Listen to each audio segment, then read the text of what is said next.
Now, the thing is that how do you make connections? Okay,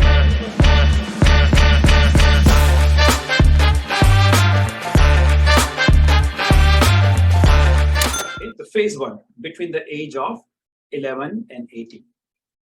Look, in your school years, your goal is right now to be excellent in your school, in your academic, right? But you should also find good friends, develop good relationship with your friends, okay? Friendship that develops in your school and high schools, in your college also, they are innocent, they are priceless, they are selfless, okay? So sometimes these good friends, this good friendship, it can live forever, starting from kindergarten all the way to you die, okay? So in your family and community, be nice to everyone. Usually at this age, okay, between 10 and 18, you are in your own world, okay? Nothing wrong, okay? I've been there. But try not to ruin your relationship with anyone, okay? If possible, you should attend your community events and try to volunteer with youth programs, okay? You should know your friends' parents also, what kind of position, where do they work, and you should not be afraid of seeking guidance from your from your friends' parents or in your community also, okay?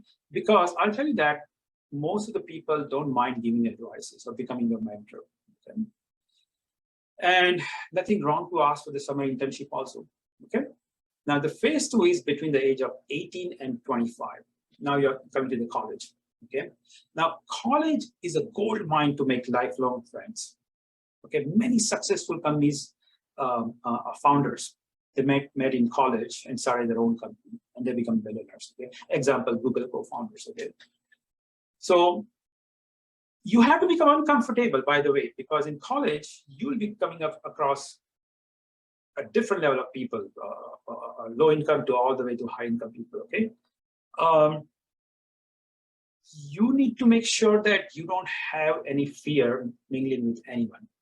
You don't want to choose your, I'm not saying that you have to literally try it out to suck up to someone, but there's nothing wrong to observe who is your wealthy friend and who is not, and then try to mingle with them, okay?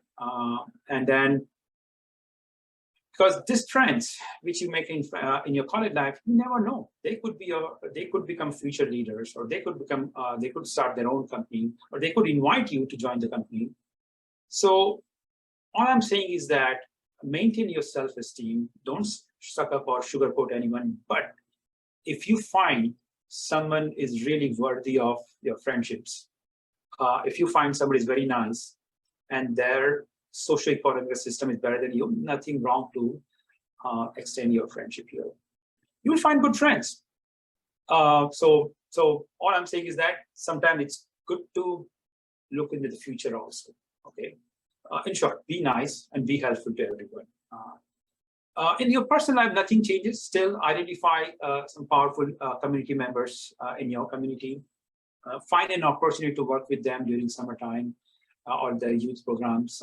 Most of the time, community programs, it happens regularly. So that's where I think you should try to seek mentorship from the community members, okay? So in short, maintain good rapport with everyone, okay? Between the age of, this is the phase two, between the age of 25 and 40, okay? By now, you have already learned or you have perfected the skill of making friendships, okay? If you haven't, then don't worry about it. You still have time, okay? Between 25 and 40, okay? Your professional career is about to lift after you graduated in early 20s, okay? In early 20s, you are going to just enter into your professional career, okay? Now you have two paths. You can join the company and start making money. Or second thing is that you can start your own business. Let's just talk about path one, okay? You join the company, you're acquiring new skills, and you'll make new friends in your professional work. You'll find your mentors. Not necessarily your boss, but let's say you find mentors. You have to choose the mentors. You have to be good with your seniors. I'll tell you one thing. Even though those seniors have attitude, you still have to maintain your cool, okay? You have to be good with your boss, okay? I'll learn a very hard way. I don't think so. I have, wherever I've worked, I think 50% my repo is that I've never maintained good relation with my boss. 50% it went out very well. It's possible. I remember one of my, when I was working before I started my business, one of my boss was not getting along with some other department. Okay, he didn't have good rapport. So he was asking me that you go ahead and fight my proxy war. And I did that. Blindly, I did that. Okay. And what happened that after a couple of years, the guy left and he became a VP of something somewhere. And he chose a couple of my colleagues and he didn't choose me to join the startup companies. It happens. So people will tell you, go find a proxy war for me, go and play politics. So that, welcome to a professional world. That's going to happen to you. You need to make sure, do not burn the bridges in your professional world. I've done that mistakes. Don't do that. Even though your boss gives you order, go ahead, fight with that guy. You don't do it. Be polite and just try to be as good as possible. Okay. It's possible that you will have difference in opinion, but there is no reason. There's no reason for you to burn out the bridges. Okay, because you never know. This person may not be in your field.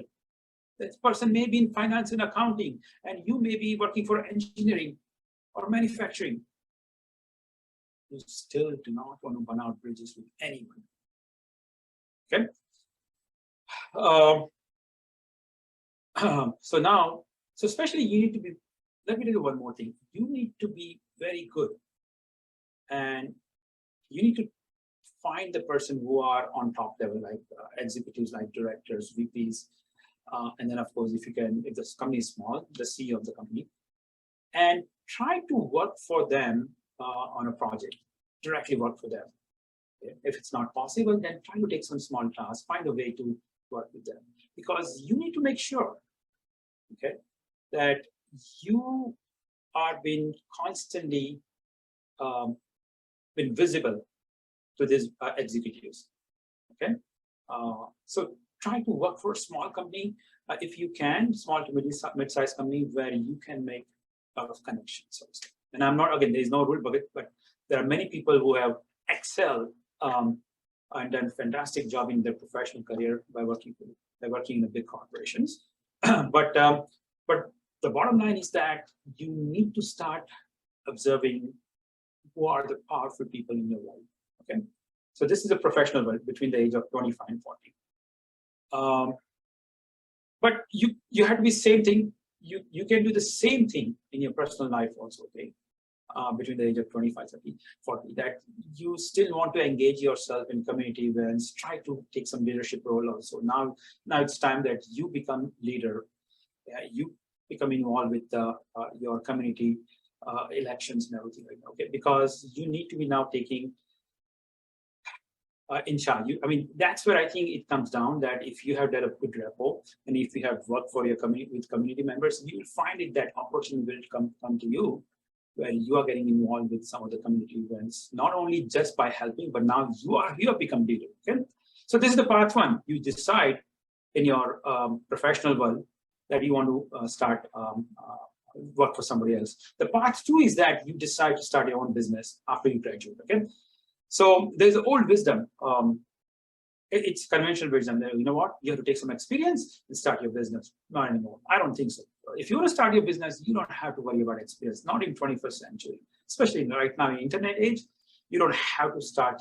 You don't have to take 5 or 10 years to start your own business. Okay?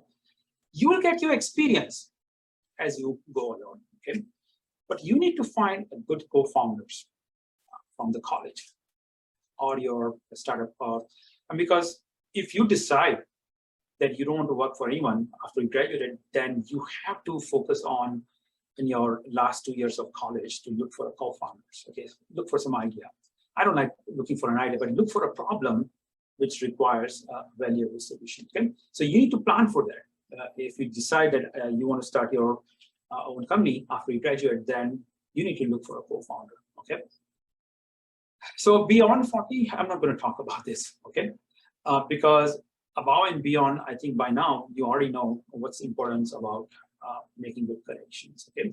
Hopefully you like my video. If you do, subscribe to me. Thank you.